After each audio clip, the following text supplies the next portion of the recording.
Salut à tous, on se retrouve aujourd'hui pour parler du Real Madrid dans ce mercredi 16 février. On commence directement avec le match hier soir du Real Madrid, ce match tant attendu en Ligue des Champions contre l'équipe du Paris Saint-Germain qui s'est clôturé sur une triste défaite 1-0. Donc c'est vrai que ça aurait pu être beaucoup plus lourd pour le Real Madrid qui a complètement été dominé quasiment tout le match à part cette équipe du PSG. Il aurait pu avoir 2, 3, voire 4-0 pour les Parisiens. Mais surtout, ce qui fait peur, c'est le non-match hier de cette équipe du Real Madrid. La preuve avec les stats de la partie. Donc plus de possession pour le PSG, plus de tirs cadrés, plus de tirs bloqués, plus de corners, plus de hors-jeu, ce qui veut dire qu'il y avait plus de situations, il y avait plus de tout du côté de Paris et il y avait quasiment rien du côté du Real. Regardez ces stats catastrophiques, donc seulement 3 tirs lors d'un match. Incroyable, 0 tir cadré, si tu cadres pas tu ne peux pas marquer, donc pour vous dire que ce 1-0, on va dire on va pas dire c'est un bon résultat, mais c'est un résultat qui aurait pu être beaucoup plus corsé, bien sûr, pour cette équipe madrilène. Et le Real n'a tiré que 3 fois hier soir face au Paris Saint-Germain, son plus faible total sur un match de Ligue des Champions depuis 2003-2004, pour vous dire que ça a été tout simplement médiocre, la prestation du Real hier. Et c'est aussi la première fois depuis au moins 6 ans que le Real Madrid ne cadre pas le moindre tir dans un match de Ligue des Champions. Donc c'est vrai que même pas une frappe cadrée, c'était plus arrivé depuis plus de 6 ans. Pour vous dire encore la prestation très décevante des joueurs du Real. Et un but inscrit seulement. Donc en défense, c'est moyen, ils ont pris un but hier. Mais en attaque, ils ne marquent plus. Un but inscrit par le Real Madrid en 4 matchs. Donc c'est Asensio, vous vous souvenez, ce magnifique but contre Grenade. C'est la pire série offensive du club depuis les 4 matchs consécutifs sans marquer en 2018 sous les ordres de Julen Lopetegui. Encore un match sans marquer hier. Et ça commence à poser quelques soucis du côté de Madrid. Et Ancelotti, donc je pense quand même que c'est le coupable, parce que c'est lui qui donne les fonctions aux joueurs. Et je pense qu'il a dû peut-être vouloir jouer en schéma défensif. Essayer de prendre au moins un point. Enfin, pas un point du match nul, vu que c'est pas du championnat, mais ne pas perdre du côté de Paris. Donc, ça a été un échec total. Ancelotti. Bref, il a dit Paris méritait de gagner. Ils ont joué mieux que nous. On a eu des difficultés à sortir de la pression, notamment, mais c'est seulement la première manche. La qualification n'est pas perdue. C'est vrai que c'est seulement le match aller. Il reste encore un match retour qui est prévu mi-mars. Mais bon, ça fait peur, vraiment, cette prestation hier. Et je suis optimiste avant le match retour au Bernabéu. La règle des buts à l'extérieur n'existe plus, donc nous sommes moins inquiets. Il a aussi dit, nous n'avons pas su dominer le ballon. Ce n'est pas comme ça que nous voulions jouer. Ils ont été supérieurs. Nous allons jouer différemment au Bernabéu. Donc en gros, peut-être une grosse pression sur l'équipe du Paris Saint-Germain. De toute façon, il n'y aura pas le choix. Il faudra absolument s'imposer pour viser tout simplement la qualif en quart de finale. Il a aussi dit, nous avons souffert, nous avons bien défendu, mais nous n'avons pas été agressifs. Nous n'avons pas su garder le ballon et nous ne sommes pas créés d'occasion. C'est vrai, seulement 3 tirs et aucune frappe cadrée. C'est un désastre. Le PSG a mérité sa victoire. Bon, ça c'est la déclaration qu'il a dit en tout début. Et Ancelotti, il a dit aussi pour le match retour, nous sommes 11 plus le Bernabéu, bien sûr, vu que cette fois-ci ça sera à domicile, ça sera au Santiago Bernabéu. Je pense qu'il sera quasiment à guichet fermé, avec les places disponibles, parce qu'actuellement le stade est quand même en travaux. Donc il y aura le 12e homme, le public madrilène. Et d'autres déclarations, Casemiro, il a dit la Ligue des Champions est notre compétition et le Bernabéu, notre maison. Nous aurons tout l'appui de nos supporters pour ce match retour. Donc lui, il n'est pas inquiet. On peut voir, c'était chaud entre Casemiro et Paredes, hier, entre les deux milieux de terrain. Et la mauvaise nouvelle pour Casemiro, c'est tout simplement qu'il sera suspendu pour ce match retour, et c'est officiel. Vu qu'il a pris un carton jaune, il était sous la menace d'un match d'être suspendu. Donc il a pris un jaune, donc du coup c'est officiel. Il ne sera pas là le mois prochain contre l'équipe de Paris. La même chose pour Ferland Mendy. Donc c'est 2 gros coups durs quand même pour l'équipe du Real, qui devra faire sans Casemiro, sans Ferland Mendy. Donc ça sera certainement Marcelo qui commencera à titulaire. Quand on connaît les difficultés de Marcelo, il va jouer contre le PSG. Peut-être s'il est dans le couloir de Mbappé, ça peut faire mal. Ou même Neymar, qui pourrait peut-être revenir. Donc ça fait peur, bien sûr. Et Ancelotti l'a dit, Casemiro et Mendy, nous avons un grand effectif pour compenser leur absence lors du match retour. Donc pour lui, c'est pas un souci. On verra, bien sûr. Mais c'est quand même 2 joueurs très importants qui seront pas là le mois prochain. Et Mendy l'a dit, on sort très déçu de ce match quand on avait le ballon. Il pressait bien en deuxième période. On a su mieux ressortir, mais ça a créé des espaces. Il faudra qu'on hausse le niveau de jeu pour le match retour. C'est vrai que s'ils font la même prestation qu'ils ont fait hier, il n'y aura pas de quart de finale cette saison pour le Real Madrid de Champions League. Lui, il a été vraiment énorme. Heureusement qu'il était là.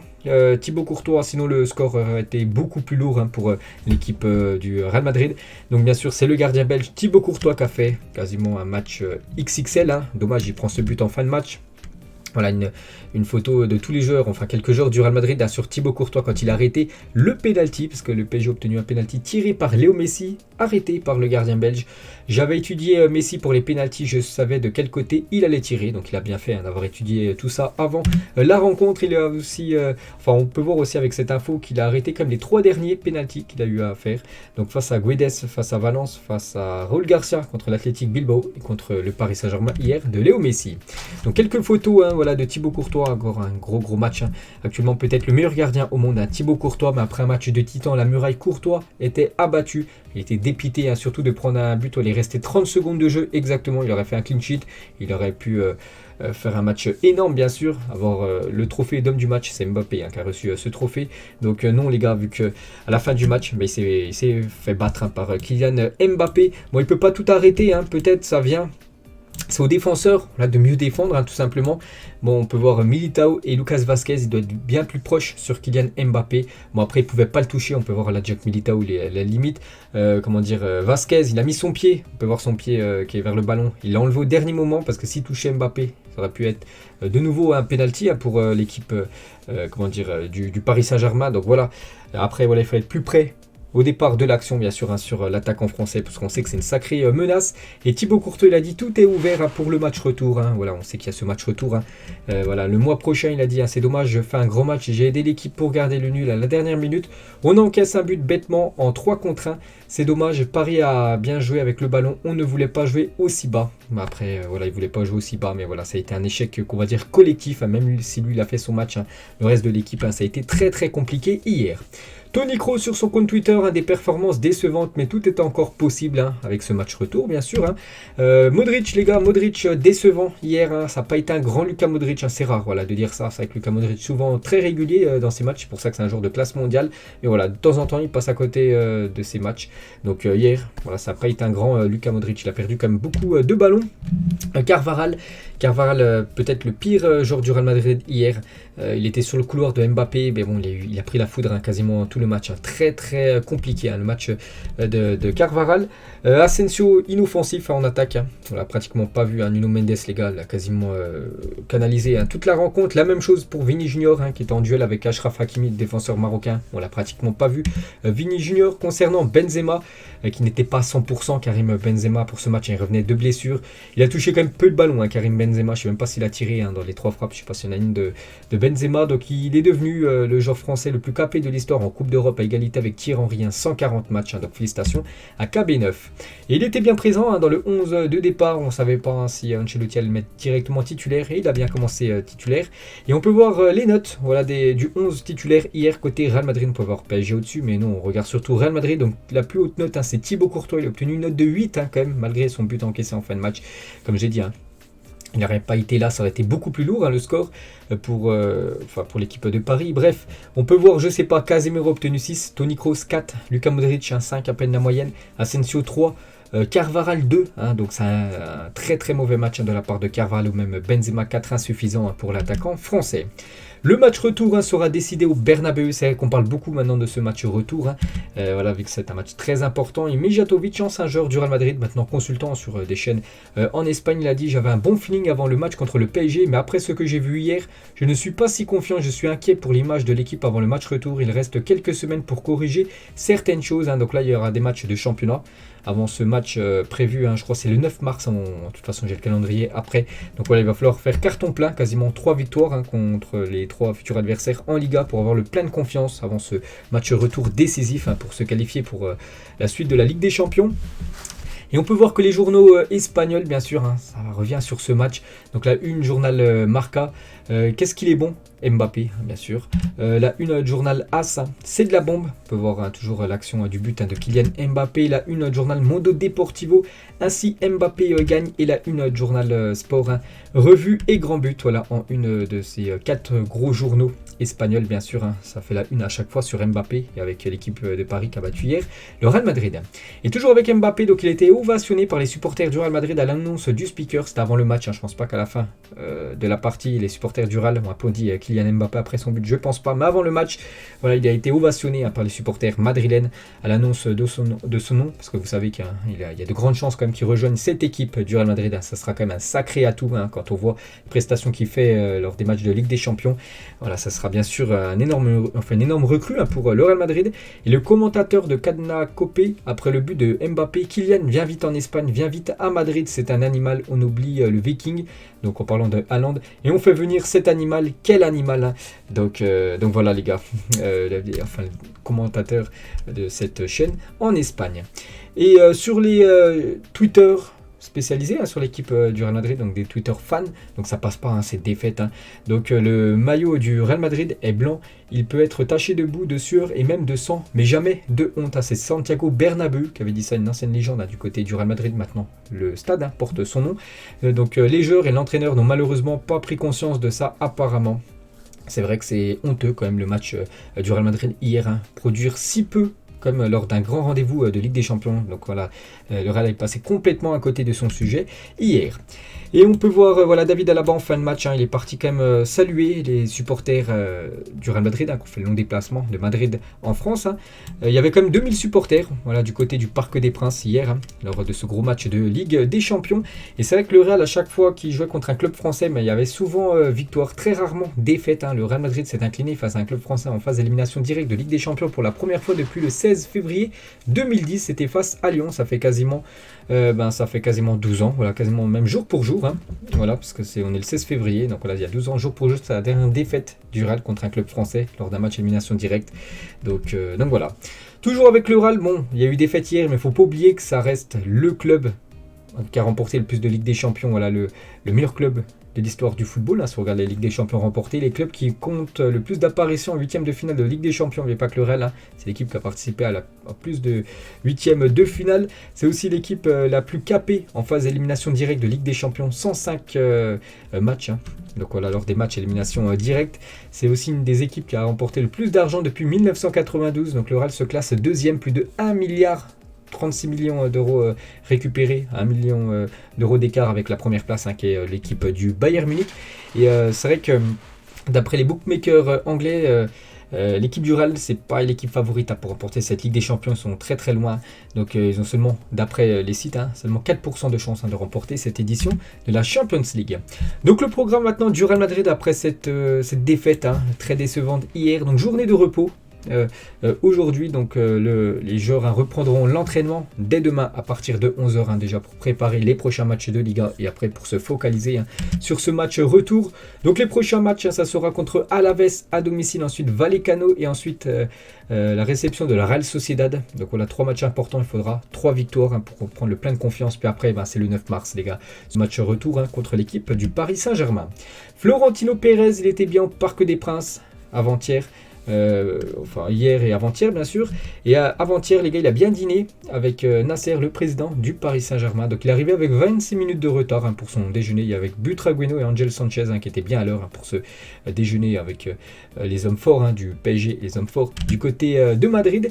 Et Ancelotti, beaucoup critiqué, hein, je suis allé sur les réseaux sociaux, et par exemple, hein, même le pire match sous Zidane, c'était pas ça. J'ai jamais vu le Real Madrid pondre un match comme ça dans toute ma vie. Et par exemple, un autre fan du Real Madrid, hein, c'est toujours d'actualité, on peut voir Ancelotti avec une croix, donc Ancelotti en gros out, donc en gros être viré. Et c'est ça qu'on entend les gars, voilà, depuis ce matin, d'après le journal Sport, hein, que Pérez envisage de virer Carlo Ancelotti cet été. Le club est furieux après les dernières performances, estime que le coach italien ne fonctionne pas, enfin voilà, que son coaching ne fonctionne pas du côté de Madrid. Donc voilà les gars, c'est vrai que c'est la défaite encore au match retour ou une élimination. Faire attention, parce que vous savez que dans les grands clubs, hein, quand il y a les mauvais résultats s'enchaînent, souvent après les entraîneurs sautent, hein. C'est vrai que le Real Madrid est toujours premier de Liga. Voilà, c'est élimination de Coupe du Roi, il y a eu élimination, on va dire, en Ligue des Champions. Faire attention, hein, pour Ancelotti, hein, qui pourrait bien sûr perdre sa place. Valdano, les gars, il a dit: j'ai pu discuter avec Mbappé il y a quelques semaines, il semblait très mature, intelligent, ce sont les armes principales pour réussir au Real Madrid, d'être sensible, intelligent, aimer le foot et comprendre que le Real Madrid ne ressemble à aucun autre club du monde. Il a aussi dit: un Pérez a un dicton qu'il a hérité de Santiago Bernabéu: le foot est une entreprise de héros, et en ce moment, effectivement, il n'y a pas un héros plus grand que Mbappé, donc ça ne m'étonne pas que ce soit un grand objectif pour signer bien sûr Kylian Mbappé. Et le Real pourrait proposer donc un salaire de 25 millions d'euros net par saison avec un contrat de 6 ans, voilà, pour Kylian Mbappé, qui devrait, pour moi les gars, je pense quand même qu'il viendra du côté du Real Madrid en fin de saison. Enfin, il est joueur du Paris Saint-Germain, c'est vrai qu'hier il a fait mal à cette équipe du Real Madrid. Après voilà, il fait son match, il fait son boulot bien sûr, mais voilà, il est en fin de contrat en fin de saison, il n'a toujours pas prolongé, il aurait voulu vraiment prolonger du côté de Paris, depuis longtemps il aurait prolongé bien sûr, donc il aimerait finir en beauté Mbappé du côté de Paris, peut-être avec le titre de Ligue des Champions, voilà, c'est ce qu'on peut lui souhaiter bien sûr pour lui. Et après il pourrait certainement venir du côté du Real, je pense vraiment moi, qui viendra du côté de Madrid en fin de saison. Lui aussi pourrait venir du côté de Madrid, il avait déjà joué du côté de Madrid dans le passé, c'est Sergio Reguilón qui pourrait, le Real Madrid souhaiterait son retour pour l'été prochain, donc actuellement il joue du côté de Tottenham. Il y a 4 ans, jour pour jour, CR7 devenait le premier joueur de l'histoire à atteindre la barre des 100 buts en Ligue des Champions, et c'est encore un joueur du Real Madrid, maintenant ce joueur manque beaucoup du côté du Real, bien sûr, Cristiano Ronaldo. Ils étaient imbattables à l'époque, regardez cette team avec bien sûr Ronaldo, Benzema, Isco en attaque, ou même Modric, Casemiro, Kroos, toujours le même milieu de terrain à l'époque, même Ramos et Varane en défense centrale. Le 11 FIFA Pro de 2017 était complètement aberrant. On peut voir quelques joueurs du Real Madrid comme Marcelo, on peut voir Ramos, on peut voir Toni Kroos, on peut voir aussi Cristiano Ronaldo, 4 joueurs quand même du Real Madrid parmi les 11 meilleurs joueurs lors de l'année 2017. Il y a tellement de talent sur cette photo, 2 anciens joueurs du Real, Zinedine Zidane et Ronaldo R9, et Neymar qui aurait pu signer dans le passé du côté de Madrid. Vini Junior, les gars, il a dit: je suis très content d'avoir bien commencé la saison, la clé a été le fait que je me suis entraîné pendant les vacances afin de pouvoir atteindre un autre niveau, je veux continuer comme ça car c'est maintenant que nous avons les matchs les plus importants. Donc il a dit ça avant le match, c'est il y a déjà quelques jours, c'est avant le match hier bien sûr contre l'équipe de Paris.